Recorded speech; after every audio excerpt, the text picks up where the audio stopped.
Good morning, good evening, good whatever it is, wherever you are. This is Shipmac here, and I am going to try something new. I'm going to respond to another Microsoft Flight Simulator High Performance Group users YouTube stream. Now, I'll clarify here that there is no animosity. I'm not talking smack. I got nothing against the Flying Doctor whatsoever. He's got a great channel. He's got great information. I highly recommend you go over and check him out. Give him a like, subscribe, watch his content. He does a lot of the same things that I do, but everybody's got their own flavor, and you may find his more useful. So by all means, go check it out. Now, about a day ago, he released a video talking about the H160, and specifically talking about how he was not able to do a loop-the-loop with it. He tried several times. Now, I will go into a little bit about what I think he was doing wrong.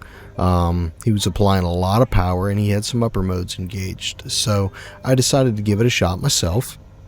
And it took me a few tries. And this aircraft, it does some weird things. Now, the blades spin the wrong way. That's my arrogant American way of saying that our way is the only right way. But they kind of rotating. They spin the opposite way that the helicopters here in the States spin. So it may be why my brain is having a hard time understanding why it does the things that it does, but it does. I'll get into that once we do it. So I guess let's go ahead and just jump right into it here. So we'll notice I'm stabilized at about 140 knots, and then right around 2,500, 2,600 feet, and I was looking for 1,500 feet AGL, 1,600 feet AGL, something like that, because it took me about 1,500 feet to execute this maneuver. Alright, so the first thing we'll notice is I do not have any upper modes engaged whatsoever. So I'm going to go ahead and press and hold that trim release. We're going to go aft cyclic. Lots of aft cyclic. Now as the nose comes up, I'm going to bottom that collectum out. There's one thing that I noticed that the Flying Doctor was having a hard time. He was pulling a lot of collective. He was wanting a lot of power during this maneuver. And when we're upside down, that power is working with gravity. And that's going to make it a whole lot more difficult for us to manage this maneuver, to keep the aircraft under control during this maneuver. So as the aircraft goes vertical and then inverted, we want to reduce power all the way to a flat collective. And then we want to make sure that we don't have any upper modes engaged.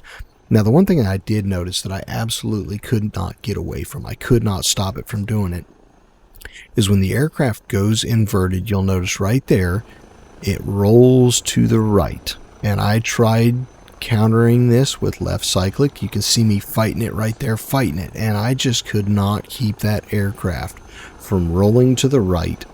And then it seemed like it needed some pedal. But if I tried to give it pedal, it would either roll itself out of trim and then do gymnastics, or it would exacerbate the turn. So if I turn the pedals to stop the rolling motion, or to stop that yawing motion as the nose comes around, then it would it would roll, it would tumble, the aircraft would become unmanageable. And if I tried it the other way, then the aircraft was it would exacerbate that problem that I was trying to get rid of. So alright, well, that's about it. That's really all I wanted to go over. Again, please don't think that I am picking on the Flying Doctor. Love his content, love his channel. Please, by all means, go over and check him out. And if you like what you see here, like and subscribe. Go check out my other videos.